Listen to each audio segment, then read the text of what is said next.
Hi, I'm John with Rio Grande. Welcome back to my three-part series, Scrap to Stock. In part one of this series, I showed you how I cast an ingot. In part two, I showed you how I take that ingot and turn it into usable sheet. In this video, I'm going to show you how you take a wire ingot and turn it into usable wire. Since I covered casting in the first part, and casting in wire ingot is really no different than casting in a sheet ingot, I'm not going to cover casting in this video. So if you haven't seen part one, I urge you to do that. Let's go ahead and get started. So now that I've got this cast, I'm going to inspect this ingot, and I'm looking for any type of fissures or cracks or anything that might have came about during the casting process. It looks pretty clean. I'm going to go ahead and I'm going to cut off the button.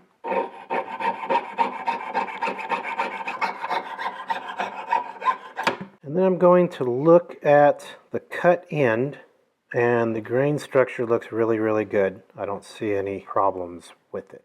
Next thing I'm going to do is I'm just going to clean up the outside, kind of remove this casting scale so that I can look at the actual surface of the ingot. So the way I'm going to do this, I'm just going to file it and just remove that rough surface. I'm also removing that mold separation line. I'm just going to use a small piece of 220 sandpaper. Hit it with 400, then I'm going to give it a quick polish. I have the ingot polished up now, and all I did was I hit it with a yellow treated buff and Fabuluster. All I wanted to do was just to bring up somewhat of the shine, because then I could see if there was any fire stain in the piece. And fire stain is the grayish bluish, kind of like a shadow that you can get on a piece. If you've ever polished a piece of silver and had that shadow appear and you just couldn't polish it out, that's fire stain. There are oxides that don't come off in the pickle after you've cast or soldered or annealed a piece. There are oxides that are actually in the metal itself. And if there's anything there, you want to grind it out or sand it out, because they will just continue to grow. So as I process this further, I'll be doing some annealing, and if I anneal a piece that has fire stain in it, then that fire stain will just get worse. This is the way that I do all of my ingots, because I really want to make sure that I have quality ingot to start off with, so that then I will have quality wire or sheet in the end. There's a lot of time that goes into this, and there's no use to cut a corner. It took about maybe 15 minutes to get it to this state. Now I know that the ingot is ready to process further, and I'm going to start that. I'm going to go ahead and measure my piece just to see where my starting dimensions are. Look at approximately 262 thousandths of an inch, which is a little over 6.5 millimeters. Now I'm going to forge my rod down. I'm forging out my cast ingot. This is going to serve two purposes. The one, I'm refining the grain structure of the metal. Any cast item has a very large grain structure, and that very large grain structure can kind of lend itself to becoming brittle. So by working your metal, you are kind of reorganizing the molecules, you're breaking them down, and then whenever it's annealed again, it will be a little bit better, tighter grain structure, and it's going to give you a better billet. The other reason is I'm squaring my stock up. And this is why I square up my stock. You can see that this round rod in square rollers, you're only making contact with the rollers in certain areas. And doing this, it puts an enormous amount of strain on the rod, because it is compressing certain areas and it's leaving other areas untouched. So as you start rolling this through, you will see cracks starting to form. So this is why I go through the forging process.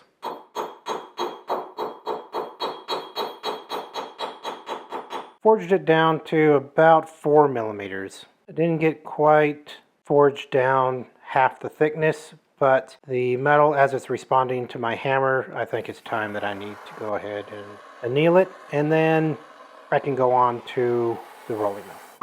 So I'm going to break over these sharp edges real quick, and if there were any cracks that started during the hammering process, I want to remove those before I go on into rolling the piece. Another thing I'm going to do, I'm just going to go ahead and cut this down a little bit because I don't want to utilize the whole entire piece at this time. Another thing I did is I went ahead and I just cut off the end. The end was not even, so I went ahead and cut that end off. Another reason to square up my stock and to reduce my dimension is so that I can close up my rollers as close as I can get them. And especially for these first few rolls through the rolling mill. A square roller is going to have kind of clipped edges. I don't want to put an enormous amount of pressure on the corners of my ingot right off the bat. I like to close up my rollers. You can see this one slides right through. This one will go ahead and take it.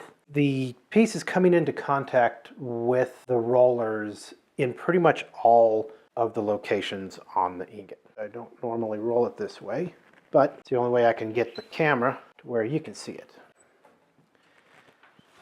All right, so that was the first pass. And you can see that it is no longer squared, it's actually kind of diamond shaped now. I'm going to turn it so that the diamond peaks are up, and I'm going back through the same roller. And that will square up my stock. Now I'm just going to continue this, and I'm wanting to take small bites. I don't want to reduce this or try to reduce this in a hurry. On some rolling mills, you'll have this pointer, and that's exactly what this pointer is so that you will remember what groove you are in. So I'm going to go to the next set, and I'm going to have to open this set up a bit. I'll do kind of a dead pass with my piece, find out where it's at, open it back up, go ahead and adjust my rollers down a little bit and roll it through. And I'm going to continue this until I've exhausted that particular groove to the smallest that groove can go. Another thing that I am doing with this wire is I'm also turning it end for end after every second roll. This will actually even out the stresses on the billet so that it's not just being drawn in one direction. Since I'm going to take this ingot and turn it into 20 gauge round wire, I'm going to go ahead and I'm going to roll it down to about 2 millimeters. Then I'll go ahead and anneal it, and then I will go to the draw plates. So I went ahead and annealed this, and then I cut a piece off of the longer piece. And I'm going to prepare this for the draw plates. So if you're going into a square draw plate, then you don't really have to do that much work to this. You will want to go ahead and make a point just to get it started in the hole of the draw plate. The same is true for round draw plates. But with round draw plates, you're going to take this square and turn it into a round piece of wire. Certainly you can pull this through just using larger than normal size holes in your draw plate, and sooner or later these edges will go down. But I like to go ahead and knock the edges down a little bit, just so that it is easier on the draw plate, and it's easier on you drawing the wire through it. And then I'm going to go ahead and create a point. Now I want to make sure that I'm creating enough of a taper here that's going to allow me to put it into my draw plate and grab a hold of it with some pliers. It doesn't have to be a sharp point, and it doesn't have to be a small diameter sharp point, but just something like that to get us started. The draw plates come in different shapes, and they also come in different sizes, and they also come in different styles. This is a standard draw plate. It is a hardened block of steel with holes drilled in them. On the back side, the holes are larger, and this is the side that you would feed your metal into, and you pull it out of this side. You see that these have numbers. These numbers do not correspond to any form of gauge. These are just placeholders so that you know what hole you are pulling it through. This style of draw plate is a draw plate that has tungsten carbide inserts. The tungsten carbide insert works really great for larger diameter wire because it's easier to pull through the tungsten carbide insert than it is just through the hardened steel plate. This wire here is about 2 millimeters in dimensions on the flats. On the peaks of the square, it's about 2.5.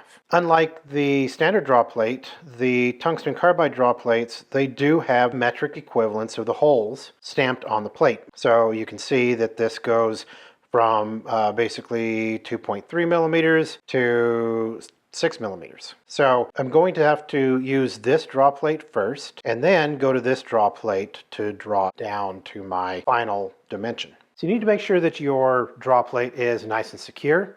I've got the draw plate secured in a bench vise. The bench vise is bolted to my table, and my table is actually bolted to the wall. So no matter how much I pull on this, this is not going to move. There are drop benches out there that you can mount your draw plate and that do have a mechanical advantage, like a pulley system. And that really helps whenever you're doing larger gauge wire, because the larger the gauge of wire you're pulling, the harder it's going to be to pull through the draw plate. So I go ahead and this slips right on through the 2.6. It slips through the 2.5, but it doesn't slip through the 2.4. I'm going to start off at 2.4.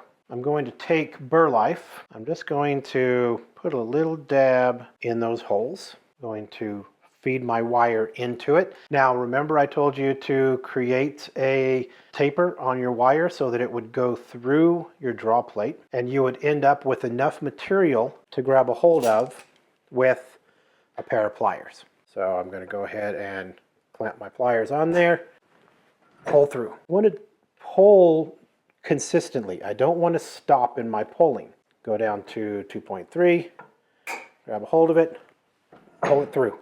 If you stop in the middle, you'll create the same kind of an effect that you get whenever you stop in the middle of rolling your sheet. You'll start a little bump. Now that I've pulled it through the 2.3, I'm going to go and pull this one out, put this one in, put in burr life, to see if my taper is going to be okay. You will have to adjust your taper because it will get to a point where it's going to be too big. Now, transitioning to this smaller draw plate might be a little bit more of a tougher pull to begin with because it's not an exact drop down from the 2.3 to, like a 2.1 for instance. It's closer to 2 millimeters, and that's a pretty big bite. So this is going to be a little bit more difficult. Pull. I'm going to have to adjust the taper on this next pull. So as you start to get smaller and smaller in diameter, it's going to be easier to pull. I'm going to retaper this, and then this is where I will get to my dimension.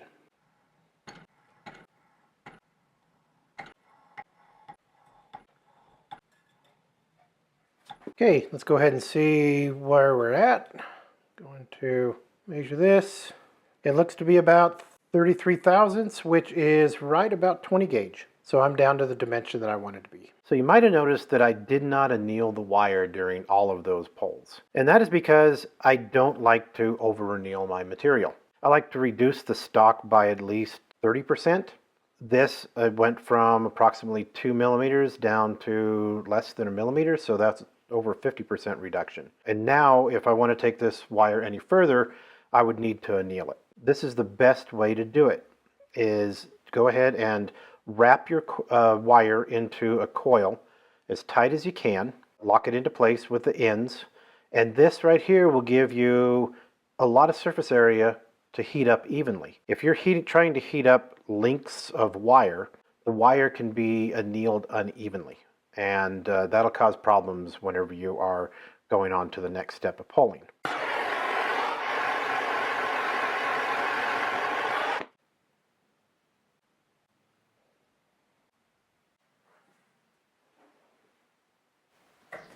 And that concludes this series. In the description below, you'll find some links to the equipment that I used in this video. I hope you found this video helpful, and if you have any questions, please contact us.